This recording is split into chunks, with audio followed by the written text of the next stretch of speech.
Yo, what up? Welcome to Made by Ozzy. I'm Ozzy, and on this channel we're writing some FPGA code to try and turn a FPGA development kit, DE0-CV, into both an FPGA miner and a GPU.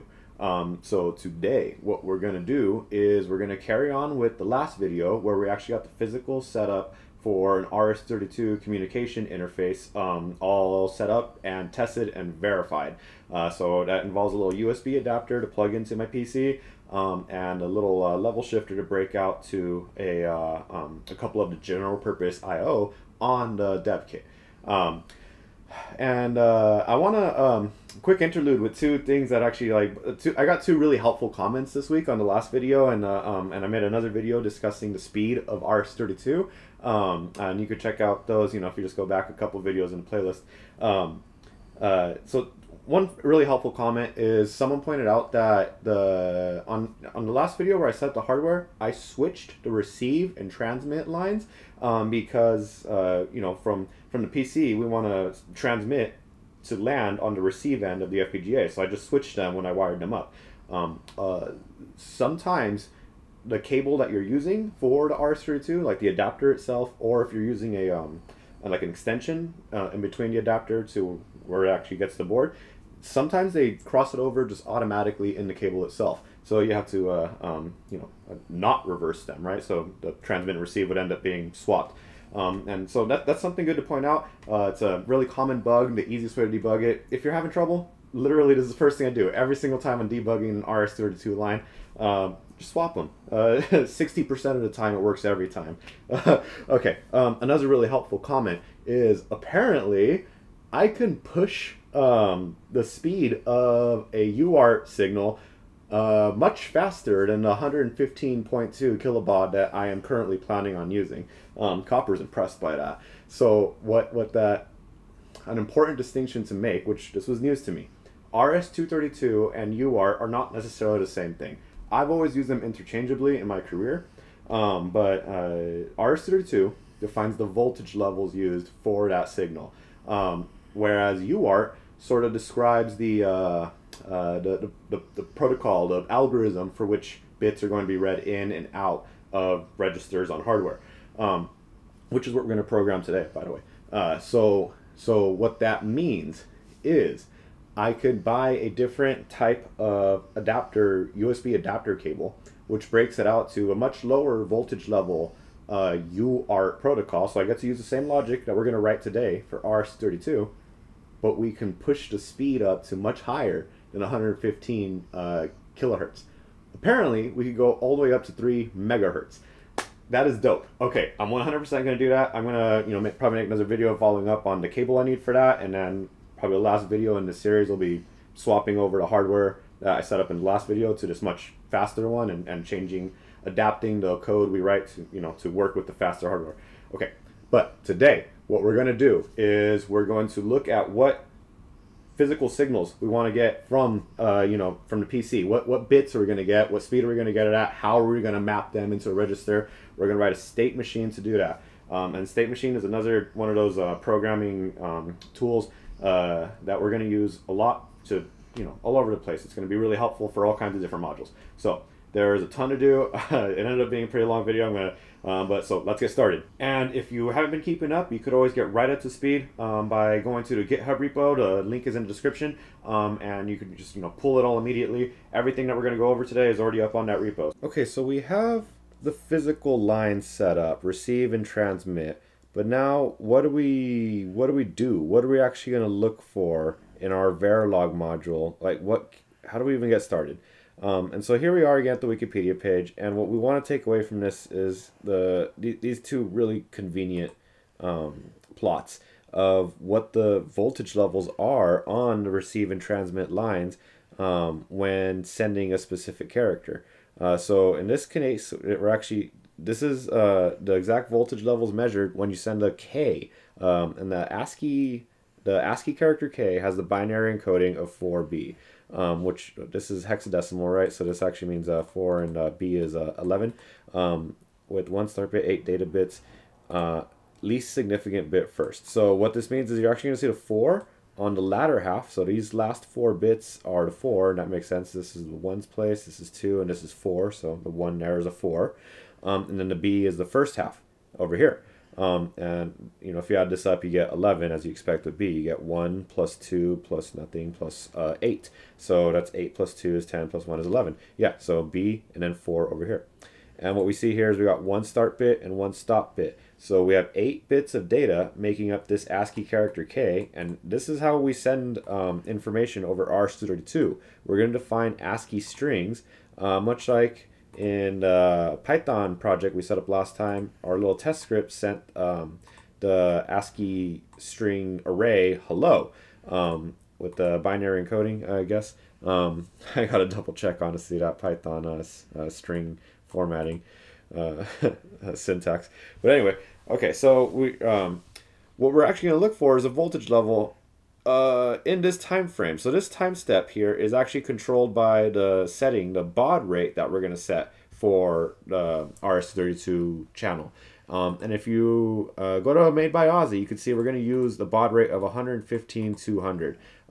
And you know, I actually realized that I forgot to set that here in the Python program last time, which is fine. But so how we actually set it, I'm going to reference the PySerial documentation. It's the second parameter. So I'm just going to come in here and edit this right now before I forget. Okay. Control S, save that. Okay, so what we want to do is we want to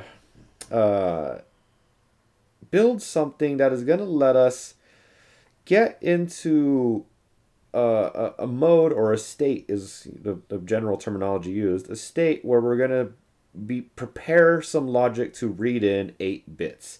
When that's going to be triggered by this first bit that we read.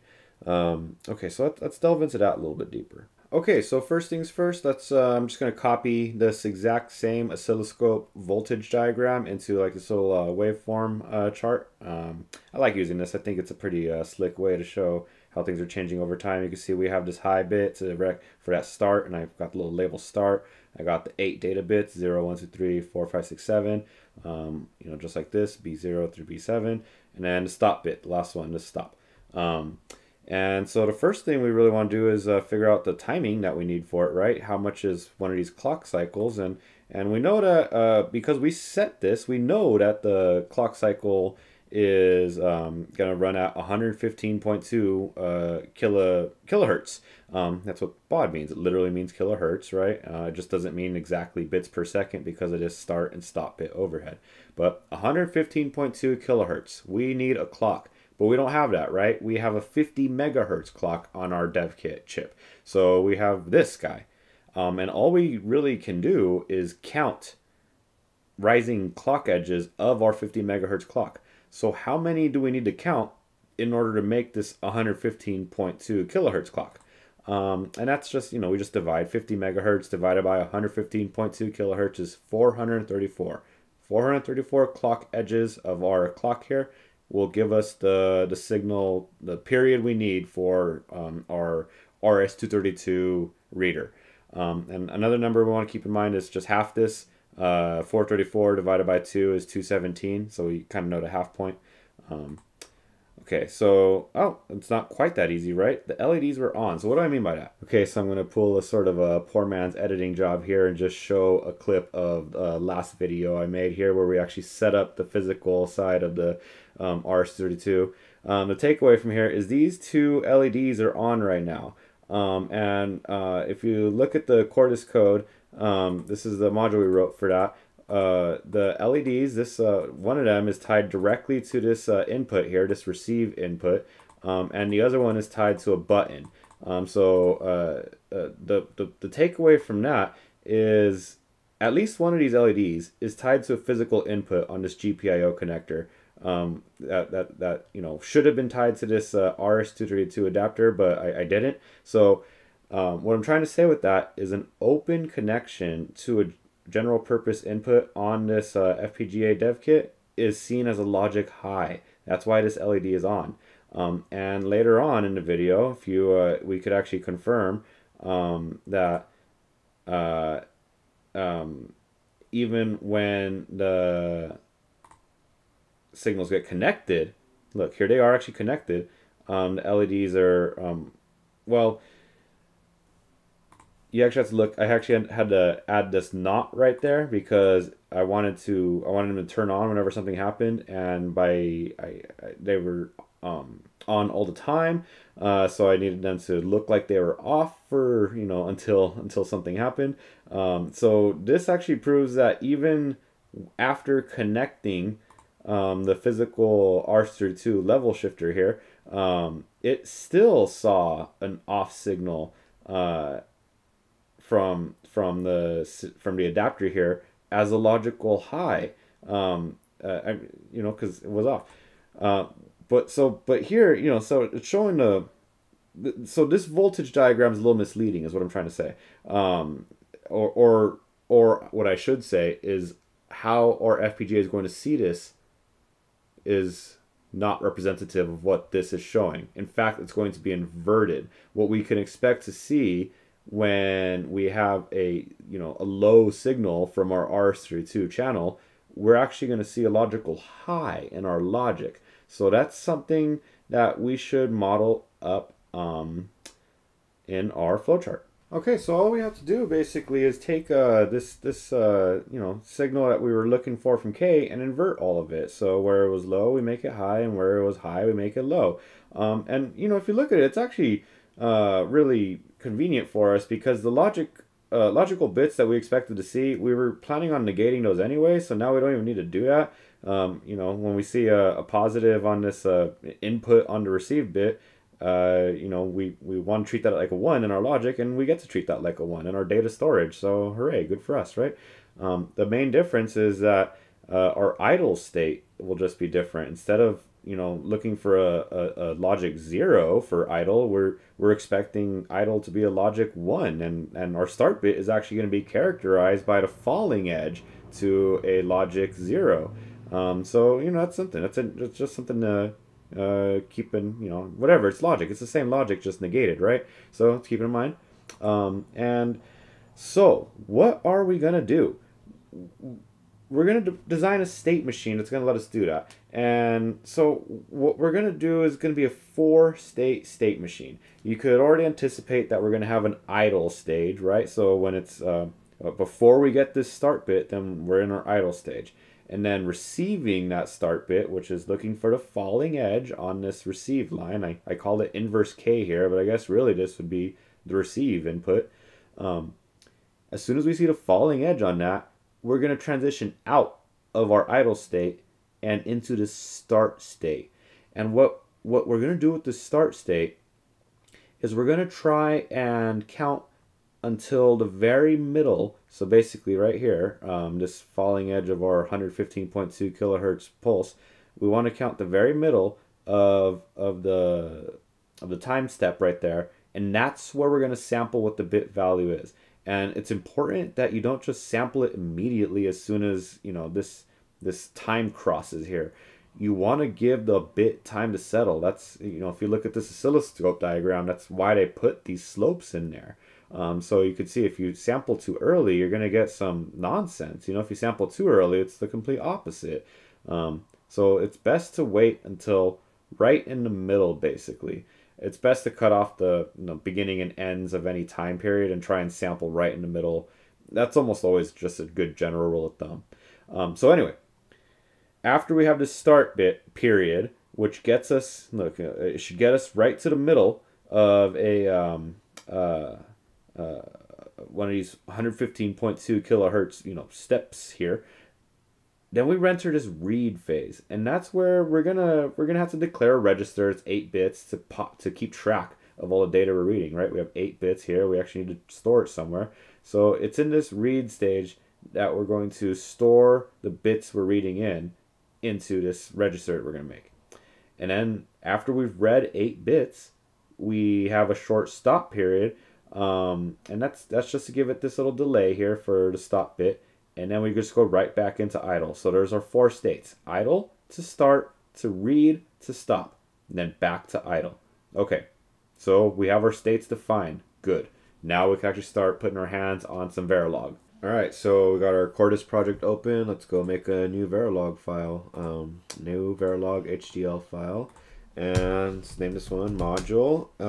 It's for RS232. It's going to handle our receive input. And I'm going to make it lowercase just so it's not the same thing as the uppercase of the actual input here. I just like keeping that different. Okay, so we're going to need clock and reset, standard inputs, and then we're going to need that receive bit in, right? And then what we're going to need out is the data bit, right? We're going to need these 8 bits as a register. So let's declare an 8-bit register. We'll just call it data out. Keyword end module. So let's define our inputs and outputs. Inputs, outputs. So input, clock, reset, and RX. All of them are just bits. And output, register, and 8 bits long, right? So 7 down to 0, 8 bits for data out. Great. All right, so save this. And we'll put this in library. Go ahead and call it, let's see, RS232 RX. Save. Cool. Okay, so let's define, we want to use 4 states, so we could actually define them as local parameters. So let's define a local param, and I'm going to use this little naming convention of s underscore and then the state. So I'll have like s idle, and then you actually have to assign it a value, so I'll just make that 0. And then I'll do the same for the other states. So it went from idle to start. This will just be 1. And then local param s from start to stop. No, to read equals 2. And then local param from s from read to then goes to stop, right? Start, read, stop, and then back to idle, 3. There's our 4 states. Okay, cool. Now, what registers and wires are we going to need to support this logic? So immediately, local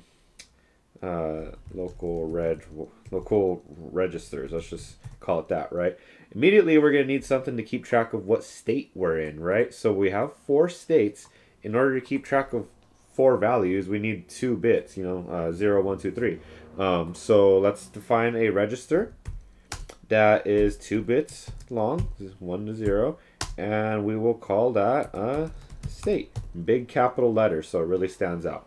Great. And then what else are we going to need? We're going to need a counter, because what do we want to do? We want to count our clock pulses up to at least 434. So how many bits do we need to hold 434?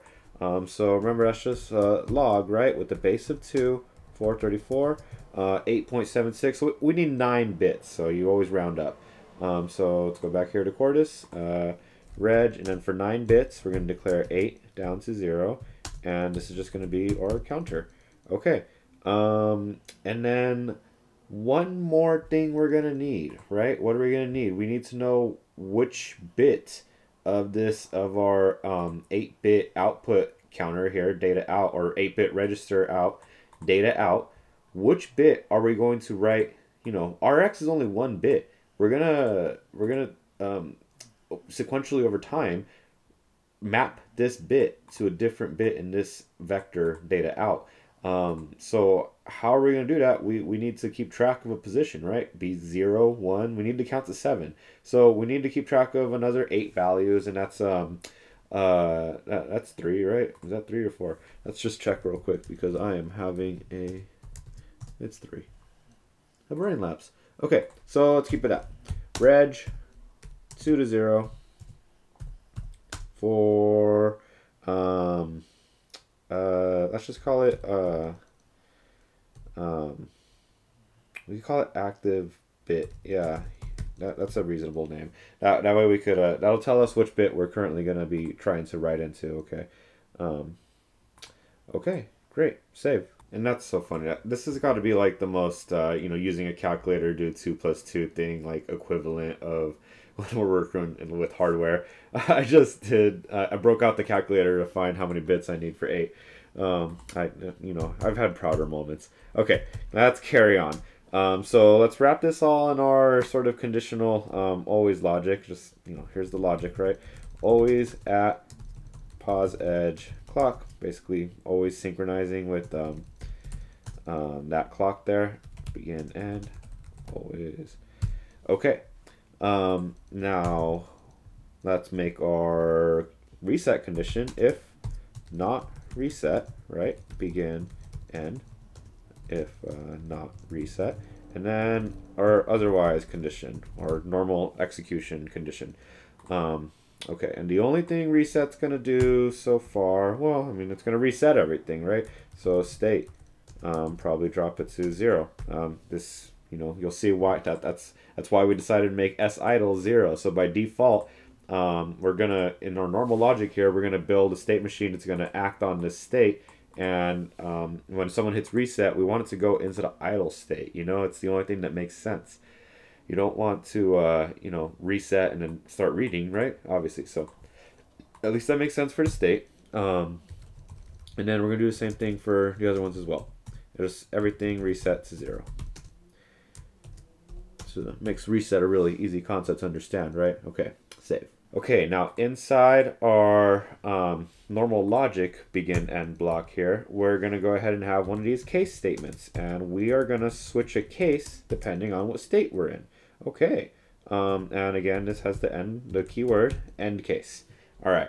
Okay, so what are our cases going to be? We define them as local parameters up there. So case s idle. All right, and begin end. And just give myself a little comment here, s idle. Okay, then next one, case s start, right? Begin, end, s start. Okay, case s read, begin, end, s read. And then case, last one, s stop. Begin, end, s. Okay, and then let's give ourselves our default here. Default, begin, end. Great. Okay, save. Okay, and you know what? I actually forgot. I want to reset the output right here in our reset condition as well. We have this output data out, so let's go ahead and assign that to 0 as well on our reset condition. Okay. So what are we going to do in these states? Let's see. So a state both needs to do something, right? And then it also needs to look for a condition of when to change from another state. So right now I'm just going to go ahead and populate this default condition. The one thing I know for sure I want default to do is to kick me right back into my known state machine and assign idle out to state. Yeah, that's definitely what I want to do. Okay, and then... So if we are idle, and to make it more explicit, I'm not gonna set that as 0 there. It's actually much better programming practice if I use the variables I set up, right? I made a local parameter specifically to not have to hard code 0 in other places, so go ahead and use it there. Okay, so s idle, I actually want to do a lot of the same things I'm doing in reset here. Like I actually want to reset my counter, I want to reset the active bit, and I probably don't want to reset data out, and that'll just sort of latch once I get data. Okay, so let's go ahead and reset counter to 0. Reset the active bit to 0. And then, okay, so this is let's just call this what state does. State change condition. Okay. Okay, and then so now we need to look for what happens when when do we want to change states, and then what do we change the state to? So we want to look for the falling edge of our receive input. That's what this inverse case signal would correlate to in our module there. And when we see that fall, we want to change into this start mode. Okay, so what we can do really is just look for if it's low ever. Something like if not receive, begin, end, right? And you know, inside of here we'll say something like state, and we'll go ahead and assign the next one, right? That'll change it to s start. Okay, and this is this makes sense. This is what we would do, right? Now if you're assigning a register that's going to be used in every, you know, iteration of this, you actually need to, every possible route of this logic needs to assign a value to this. So if I have, you know, inside this case I am assigning a value to state, but you know, inside this case I have another if block, and inside this if block I'm assigning a state. So that means I actually need a corresponding else where I also assign a state. So I need something like, you know, else begin end, and in here I need to add a state assigned to, and this would just keep it as idle because I wouldn't want to change, but I need to give it a new state assignment.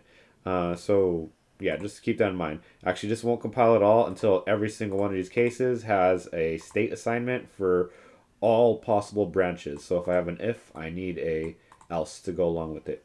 And this would work. This is the logic we want, right? So if on the falling edge of that, as soon as it goes low, we're going to go ahead and transition into start, and then start will start doing some stuff for us. This is totally valid syntax. This is fine. But let's clean it up a little bit. Verilog actually has access to this really nifty if statement operator, the same one that's in C++. So we could actually do something like this. Assign to state, depending on the status of something. In this case, our logic condition is just this single bit Rx. So we could, you know, test the Boolean condition of that. Is it true or is it false? And if it's true, we're going to assign something to state. So we right here we have if it's false, we want s start. So that means if it's true, we actually want s idle. So if Rx is true, we want to go ahead and stay in s idle. Otherwise, if it's false, then we want to assign s start, just like what we have here. So the syntax here, if you're not familiar with the C++ syntax, it's the straight up C++ syntax. You have some Boolean condition. In this case, it's only or one single bit Rx, question mark. This is how you tell it it's an inline if statement. And then the first argument after the question mark is what you assign to your left-hand operator here, your left-hand side. If your Boolean condition is true, which is why this maps to our else in this case, because our condition here was looking for not. And then the second argument after this colon is what gets mapped to your left-hand side if this Boolean operator is false. And so that condenses all of this logic down to one line. Great.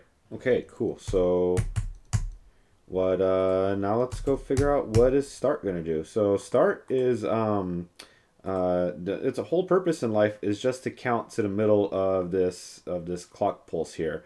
So I want it so that then I can transition into the read state. So that means I need to count to half of this period. So half of 434 is 217. And so why don't I just actually go make some more local parameters for it. Local param, and this is going to be I guess I could call it like baud clock cycles or something. Yeah, let's baud clock cycles, and that's 434. Yes, 434. Okay, and then I'm gonna make another one. Baud half. I just want half of that. Baud clock cycles divided by 2. Cool. All right.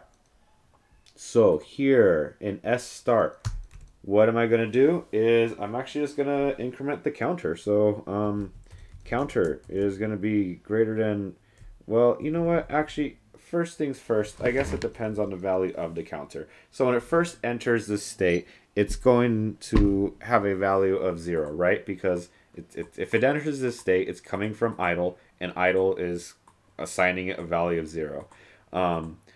So what I want to do is if that value is greater than the half value, the baud half, we just made this local parameter, then it's going to do something, right? And then otherwise it's going to do something else. Begin, end. There, everything prepped out. And I'm breaking the flow a little bit from what state does and the state change condition. Sometimes you just don't have that luxury, and roll with the punches. Okay, so this is once counter has reached over baud half. You could assume we're going to increment every time. So if it hasn't already reached it, then what we're going to do is increment it. Counter equals counter plus 1. Okay, and if it has already reached it, then we're going to change the state, right? We're going to change the state to the next one, which is what here? sRead. Great. And then we're going to reset counter in this case, because now we're prepping it for our read stage to be able to use it. And so again, we need to assign state everywhere. So here, if it's not ready to change yet, then it's just going to stay in the same one. And so just tell it to go right back to sstart. Great. Okay, so let's move on. What else? What do we need in sRead here? So so as soon as we enter sRead, we are in the middle of this start bit here. So we need to wait one full baud period to read our first bit here. So let's see if we get set that up. So we're going to copy the same thing that we did sort of up here, except we're not going to count to the half. We're going to count to the full. So if counter is greater than whatever I made that parameter. All right, then we're going to do something on that condition, and otherwise we're going to do something else. Okay. So if it's not there yet, then you can imagine what we're going to do is increment counter. And if it's already there, we're going to reset counter. And so what is read doing is it actually needs to change. We have a register up here, an active bit. It needs to log which bit we're doing, and it also needs to move the current status of that bit into our output register. So how do we do that? So here in sRead, after it has reached the number of cycles it needs to count to, it's going to do some stuff, right? It's going to assign to data out the specific bit is going to be active bit, just that one bit, and it's going to assign it whatever is currently in RX at that moment. Okay. Now that's half of it. What's the next step? Now it actually needs to increment active bit. So active bit needs to increment to just +1, right? Okay, great. Now we need to also consider what's going to happen for the state change. How's it going to get out of sRead? And so really that happens after it has incremented active bit all the way to, it can only count up to 8, so up to 7. Once active bit gets up to 7 and it has read here, then it's going to change to, stop. Otherwise, it's going to just continue in sRead, and the only thing it's going to do is change, active bit and counter here. So, first things first, here, and before counter has reached it, then for sure it's just going to set itself back to read. So state, we're going to assign out, go to state read. Okay, now here, we got to have a little if statement, right? Because we want to see if active bit, and here's the kicker, right? We can't do something like greater than or equal to. I guess we could do greater than or equal to, but we have to do basically equal to 7, because it'll never be greater than 7. You can't do greater than, so be careful with that, because this will never be greater than 7. As soon as it goes 7 plus 1 for a 3-bit number is just going to reset right back to 0. So begin, end, and then corresponding else, begin, end. And so if it's not 7 quite yet, then we're going to be able to just stay where we are, right? Read back out to state. But if it is 7, this is where we transition into the stop bit. Okay. Okay, great. Now our last phase, or our last state, right, is going to be the stop state. And you know what? This is getting a little hard to separate. So I'm just going to put these big old lines of comment blocks here to separate the states out. I want to keep the code readable, want to keep it clean and usable. So I'm going to do that real quick. Okay. All right, so here in the stop case, its whole reason for existing is only to provide us like a time slot to wait before we go back into the idle state. So let's, all we need to do is basically count a full time step. So set up the same logic. If counter is greater than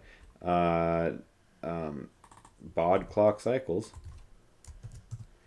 begin end, and then corresponding else, begin end. I keep doing that. I keep putting on the same line. I don't know what's up with me right now. But okay, so if it's not there quite yet, then we're going to stay in the same state, right? Stay and stop. But once it reaches that, then go ahead and go to idle. Just right back into idle. And of course, I actually need to increment the counter as well. So counter equals counter plus 1. And in here, I mean, I could reset counter to 0. That won't do much for me because as soon as it goes to idle, it's going to be reset to 0 anyway. That's what happens here in idle. But whatever, it doesn't hurt, so I'm just going to do it. Okay, and I think that should do it. Let's see if I could build a symbol out of this. That'll give me a quick little check on the on all the logic and my syntax here. If I could build a symbol, I'm in a good spot. Okay, so no compilation. Let's debug what happened here. Okay, syntax error near text case at line 41 here. Case s idle. Oh, okay, yeah, I'm just a dummy. Okay, I'm using the case keyword left and right. I only need the case keyword up there at one time. Oh man, I hope you guys are better programmers than me. Okay, so go ahead and do that, fix that, save, and let's try this one more time. Okay, one more error. Let's see what this is. Okay, we got a verilog HDL error at line 16. That's right here, and of course I just forgot a C. Okay, jeez, why didn't you guys tell me? Okay, save. Let's try this. Third time's a charm. Let's see. All right, great. Successful creation of a symbol, so at least my logic checks out. Cool. All right, so let's get this added over to copper.bdf. And you know what? I have been pretty sloppy about where I'm adding all these modules because, frankly, all this stuff was demo code. So let's go ahead and actually create sort of a dedicated area, since now I'm actually going to be, keeping the code. Oh, what is that? Is that? That's not what I want. What I want is just a plain rectangle, something like this. Okay, and it's just I'm just giving myself an area to add some code. Okay, so in here, I'm going to add my block here in project, RS232 receive, and then I need a clock and a reset signal, so I'll just steal that from here. Control C, Control V, all right. And then I have the reset pin already, and I need to go steal that. Technically I could leave it here, but well, I'm going to leave it here actually, so I don't break that module or whatever. Receive, and then for data out I need 8 bits, so I want to take advantage of this hex editor I made over here. So if you guys recall, in the last few videos we made 2 different versions of it. We made let me close up this RS232 test module and the compilation report. I'll open up that one, and I will open up this one. Okay, and in this RevB module, the hex decoder, we accept individual hex inputs. So that's why we had to wire in these different ones of the from this local 42-bit counter we made up here somewhere. General 42-bit counter. And that's why, you know, when we look at the FPGA, we see those numbers counting up. We actually have that wired into this right now. This is what's actually getting mapped out to all our 7-segment displays. But I don't want to use this one, right, because I only need 8 bits. So what I really need, I'm probably going to just remap everything to use this guy over here.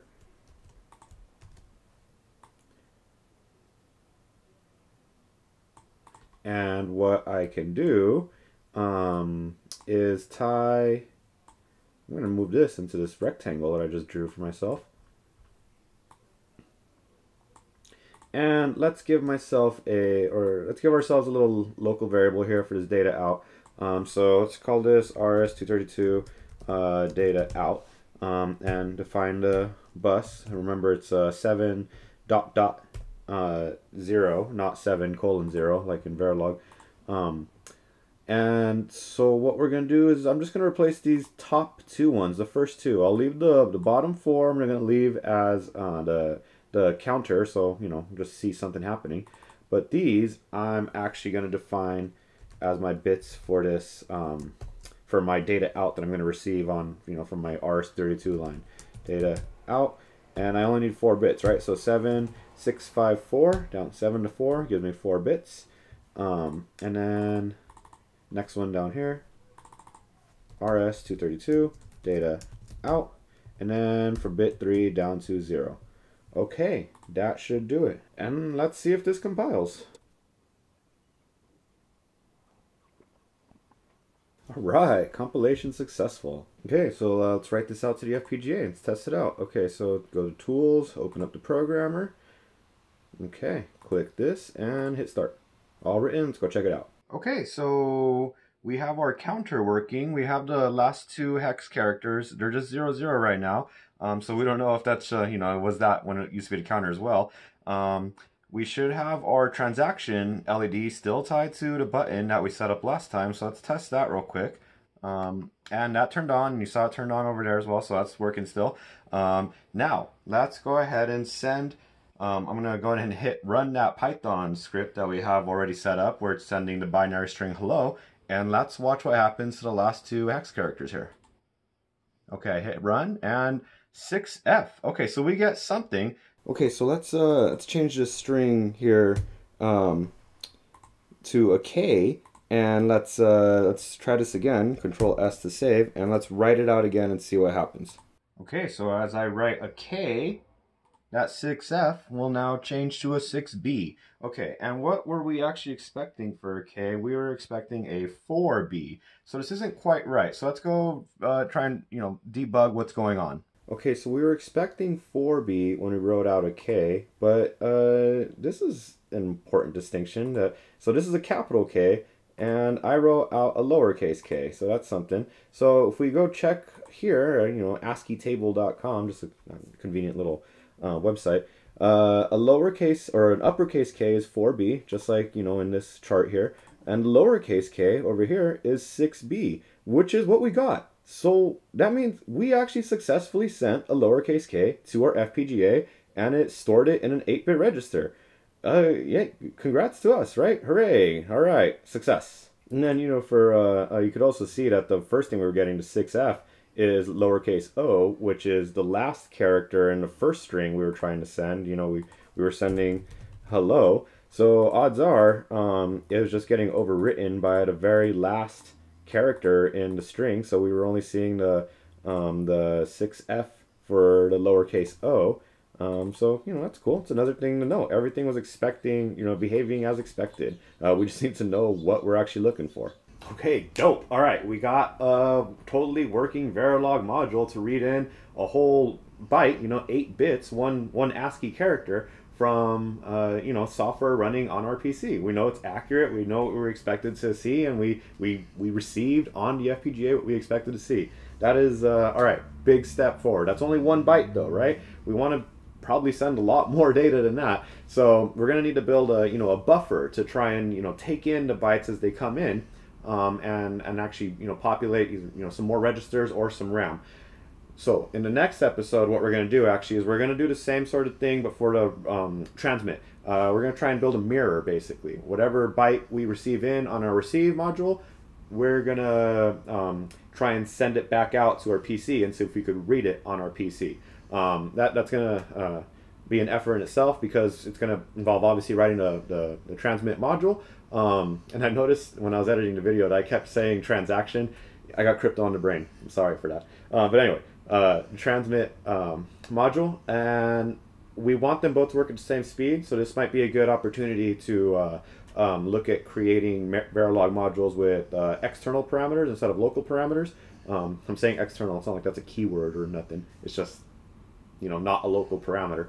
So that, you know, we could make sure that our two independent modules, receive and transmit, always are using the same speeds, because, you know, we have to define the number of counts that you're going to count to for the baud rate, or for the baud period.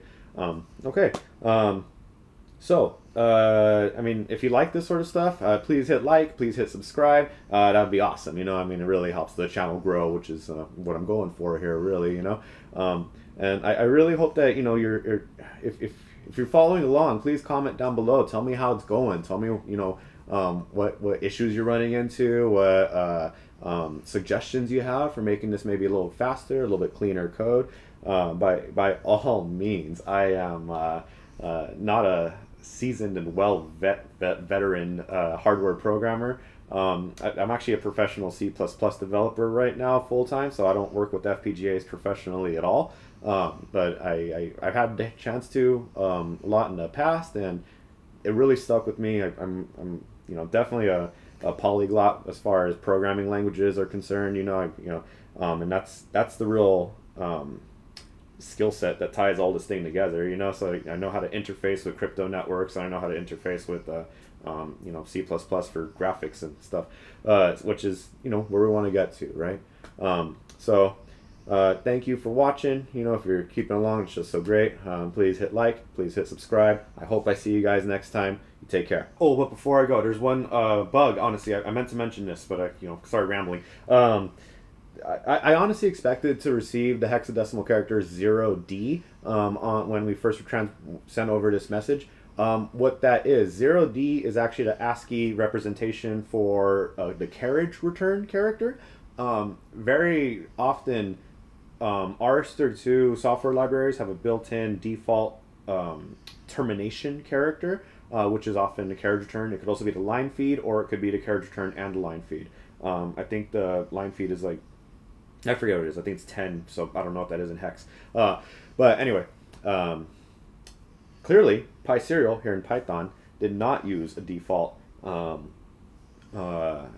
return. It just sent the straight up bytes, which is pretty cool. The reason you want a termination character is so you don't know how many bytes you expect to receive to fill up your buffer. So that means something that we're gonna have to, like, you know, decide on how to handle that when we build our communication protocol, because there's no termination character, which is it's good. It was going to end up being a problem for the data we want to transmit back and forth for crypto and for GPUs.